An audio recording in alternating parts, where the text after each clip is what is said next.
Current shock ನೀಡಿ ಹಲ್ಲೆ ಮಾಡಿರುವುದನ್ನು ಖಂಡಿಸಿ ಕಲಬುರಗಿ ನಗರದ ಸರ್ದಾರ್ ವಲ್ಲಭಾಯಿ ಪಟೇಲ್ ವೃತ್ತದಲ್ಲಿ ಬೃಹತ್ ಪ್ರತಿಭಟನೆ. ನಮಸ್ಕಾರ ವೀಕ್ಷಕರೇ, ನೀವು ನೋಡ್ತಾ ಇದ್ದೀರಾ ನಿಮ್ಮ ನೆಚ್ಚಿನ ಟಾರ್ಗೆಟ್ ಟ್ರೂತ್. ನಾನು ನಿಮ್ಮ ಎಂಜೆ.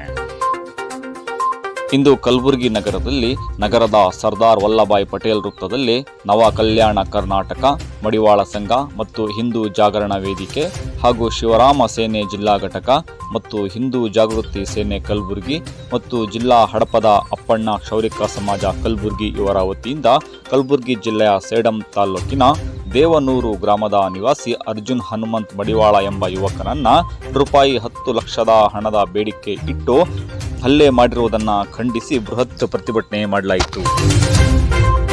ಇದೇ ಸಂದರ್ಭದಲ್ಲಿ ಹಿಂದೂ ಜಾಗೃತಿ ಸೇನೆಯ ಜಿಲ್ಲಾಧ್ಯಕ್ಷರಾದ ಶ್ರೀ ಲಕ್ಷ್ಮೀಕಾಂತ್ ಸಾಧ್ವಿ ಹಾಗೂ ಇನ್ನಿತರ ಸಂಘಟನೆಗಳ ಪದಾಧಿಕಾರಿಗಳು ಈ ವಿಷಯ ಕುರಿತಂತೆ ಸುದ್ದಿಗಾರರೊಂದಿಗೆ ಮಾತನಾಡಿದರು. ಇದು ಟಾರ್ಗೆಟ್ ಟ್ರೂತ್, ಸದಾ ನಿಮ್ಮೊಂದಿಗೆ. ನಮಸ್ಕಾರ. ಅದರಲ್ಲಿ A1 ಆರೋಪಿ ಆದಂಥ ಏನು ಚಿತ್ತಾಪುರ ತಾಲೂಕಿನ ರಮೇಶ್ ಹೊಸಮನಿ ಏನು ಪ್ರಿಯಾಂಕ್ ಖರ್ಗೆ ಅವರ ಬಲಗೈ ಬಂಟ ಈತನ ಕೈವಾಡದಿಂದ ಇವತ್ತಿನ ದಿವಸ ಏನಪ್ಪ ಅಂದ್ರೆ ಅರ್ಜುನಪ್ಪನನ್ನ ಇಲ್ಲಿ ಕರೆಸಿ ಕಲಬುರಗಿ ಕರೆಸಿ ಏನು ಹಾಗರೆ ಕ್ರಾಸ್ನಲ್ಲಿರುವಂಥ ಒಬ್ಬ ವಕೀಲನ ಮನೆಯಲ್ಲಿ ಏನು ವಕೀಲ ಅಂದ್ರೆ ಇವತ್ತಿನ ದಿವಸ ಎಲ್ಲರಿಗೂ ನ್ಯಾಯ ಕೊಡಿಸಬೇಕು. ಅದು ಇವತ್ತಿನ ದಿವಸ ಈ ಮುಸ್ಲಿಂ ವಕೀಲ ಏನು ತನ್ನ ಸ್ವಂತ ದುರ್ಬಳಕೆಗೋಸ್ಕರ ಈ ತರ ಅಮಾಯಕರನ್ನ ಅವ್ರ ಮನೆ ಕರೆಸಿ ಅವರನ್ನು ಥಳಿಸಿ ಬೆದರಿಸಿ ನಮ್ಗೆ 10 ಲಕ್ಷ ರೂಪಾಯಿ ಕೊಡಬೇಕು, ನೀವು ವ್ಯವಹಾರ ಮಾಡ್ತೀರಿ, ಇಲ್ಲಾಂದ್ರೆ ನಿಮ್ಮ ಜೀವ ತೆಗಿತೀವಿ ಅಂತೇಳಿ ಅದು ಯಾವ ರೀತಿಯಪ್ಪ ಅಂದ್ರೆ ಸಂಪೂರ್ಣವರಿಗೆ ಅವ್ರಿಗೆ ಬದಲೇ ಮಾಡಿ ಕರೆಂಟ್ ಶಾಕ್ ಅವ್ರ ಮರ್ಮಾಂಗಕ್ಕೆ ಕರೆಂಟ್ ಶಾಕ್ ನೀಡಿ ಏನು ಇಡೀ ನಮ್ಮ ಜಿಲ್ಲೆಯಲ್ಲ ಇಡೀ ಕರ್ನಾಟಕ ತಲೆ ತಗ್ಗಿಸುವಂತ ಒಂದು ವಿಷಯವಾಗಿದೆ. ಅದೇ ರೀತಿಯಾಗಿ ಏನು ಈ ಪ್ರಕರಣ 5ನೇ ತಾರೀಕು ನಡೆದಿತ್ತು. ಅದು ಇವತ್ತಿನ ದಿವಸ ಈ ಪ್ರಕರಣ ಏನು ಎಲೆಕ್ಷನ್ ಇದೆ ಅಂತೇಳಿ ಇಲ್ಲಿ ಮಾನ್ಯ ನಮ್ಮ ಪೊಲೀಸ್ ಆಯುಕ್ತರು ಈ ಪ್ರಕರಣವನ್ನು ಮುಚ್ಚಾಕ್ಬೇಕಂತ ಪ್ರಯತ್ನ ಪಟ್ಟಿದ್ರು ಗೊತ್ತಿಲ್ಲ.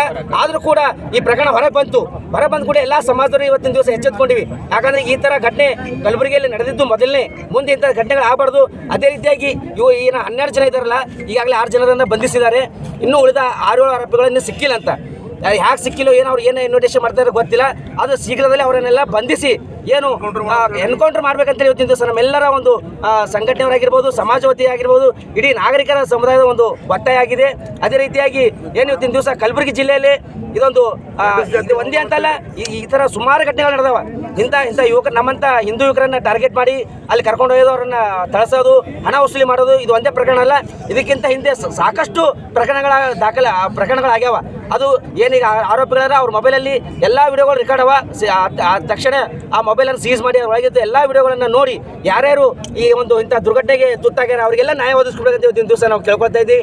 ಅದೇ ರೀತಿಯಾಗಿ ಇವತ್ತಿನ ದಿವಸ ಏನು ಕಲಬುರಗಿಯಲ್ಲಿ ಇದು ಒಂದೇ ಪ್ರಕರಣ ಅಲ್ಲ, ಇಲ್ಲಿ ಎಗ್ಗಿಲ್ಲದೆ ಜೂಜಾಟ, ಅದೇ ರೀತಿಯಾಗಿ ಏನು ಬಡ್ಡಿ ವ್ಯವಹಾರ, ಬೆಟ್ಟಿಂಗ್, ಈ ತರ ಎಲ್ಲ ಹಪ್ತಾ ವಸೂಲಿ ಎಲ್ಲ ಮಾಡ್ತಾ ಇದ್ದಾರೆ. ಇವತ್ತಿನ ದಿವಸ ಪೊಲೀಸ್ ಆಯುಕ್ತರು ಇದ್ರ ಬಗ್ಗೆ ಗಮನ ಕೊಡ್ಲಾರ್ದೆ ಬರೀ ಹಿಂದೂ ಸಂಘಟನೆದವ್ರನ್ನ ಟಾರ್ಗೆಟ್ ಮಾಡಿ ಆ ಹಿಂದೂ ಸಂಘಟನೆಯವರು ಎಲ್ಲಿ ಸ್ಟ್ರೈಕ್ ಮಾಡ್ತಾರ, ಎಲ್ಲಿ ಏನು ಮಾಡ್ತಾರ, ಬರೀ ಅದೇ ಮಾಡ್ಕೋತೀರಿ ಅಂತ ಹೇಳ್ತಾರೆ. ಅಂದ್ರೆ ಇದು ನಾಚಿಕೆ ವಿಷಯ.